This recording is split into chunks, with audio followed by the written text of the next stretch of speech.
What's up, everybody? Welcome back to another episode. Took a little bit of a break there. I'm finally back. A lot of things going on. I moved, got a new job, got a dog. It's just been absolutely crazy.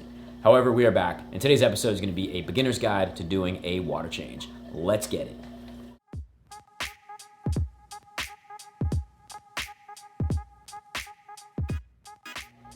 Thank you, everybody, for tuning in today. Before we do get started, please hit that subscribe button for me. The more subscribers we have, the more content we can continue to make. This is Forrest. He's my new dog. Say what's up, buddy. Hey, what's up, Reefers? Before we jump into actually doing the water change, it's very important to understand what a water change is, why we do a water change, and how often we need to do a water change. Water change is exactly what it sounds like. We're taking water out of the fish tank and replenishing it with clean, fresh water. The reason we do this is for a couple reasons. One, we want to make sure we're getting rid of any excess nutrients that are harmful to the fish or to your coral, aka nitrates is a prime example of that. Secondly, we want to replenish any nutrients that had gotten used up by the coral if you do have a coral tank to help them grow. We're talking alkalinity, calcium, magnesium, just to name a few. In terms of how often we need to do a water change is completely dependent on your system. It really relies on the livestock and whether or not you're keeping coral. I stick to the rule of 10%. I do a 10% water change weekly. A 10% water change for me is roughly about 9 gallons. I do 10 gallons just to be safe.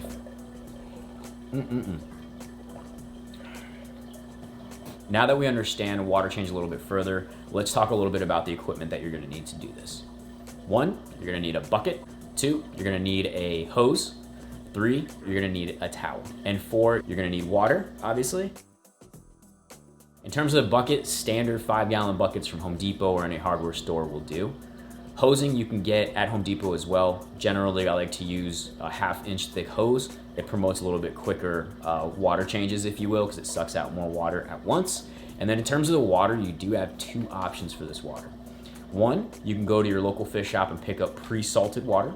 Or 2, you can use an RODI system that you can purchase on your own and brew your own water and mix your own salt. That's the method that I do prefer. If you are gonna brew and mix your own water, I recommend using this guy. This is Red Sea Salt, made by Red Sea. This stuff has really good properties to it in terms of alkalinity, calcium, and magnesium. So I highly recommend that, especially if you're keeping coral. Pro tip here is make sure that you heat the water up. I live in a cold environment, so what happens is if I don't heat the water up, it kind of shocks things in the tank. We want to make sure that we buy a little portable heater, stick it in the bucket before we do the water change, so that way the temperatures are exactly the same. And then secondly, we want to make sure the salinity matches as well. Once we have the equipment that we need to do the water change, we're gonna go ahead and start the process. Step 1 is to turn off the system completely. Alexa, tell Apex Fusion to do a water change. You want the water completely still. Step number 2 is, you guessed it, getting the water out of the tank. We wanna make sure that we are pulling out an exact amount and replacing it with an exact amount. So what I do is I have a 5-gallon bucket and I put a mark on it with a Sharpie so I know exactly how much I'm pulling out, and then I replenish the same exact amount. The last thing you want to do is pull out too much water and not have enough water to put back into the tank. Now, how do we get the water out of the tank? You guessed it, we're using that hose, and we're going to siphon the water directly out. A little side note here, I use what's called a Python water change hose, which is a back saver and a time saver.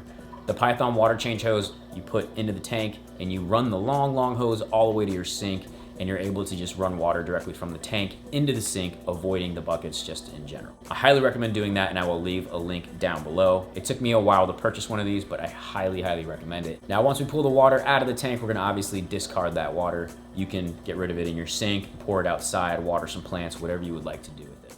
And on to step number 3, and that is getting the clean water back into your fish tank.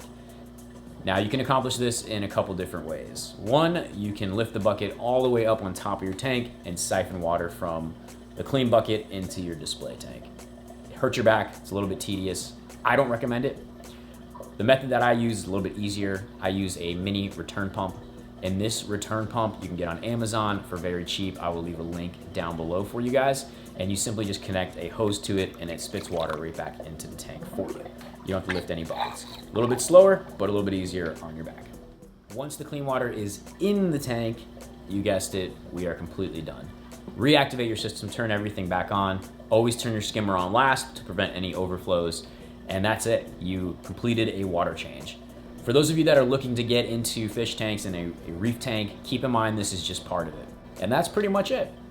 Thanks for tuning in today. Please hit that subscribe button before you do go. The more subscribers we have, more content we can continue to make for you. Any questions, comments, or concerns, leave them down below as well. Until next time, happy reefing.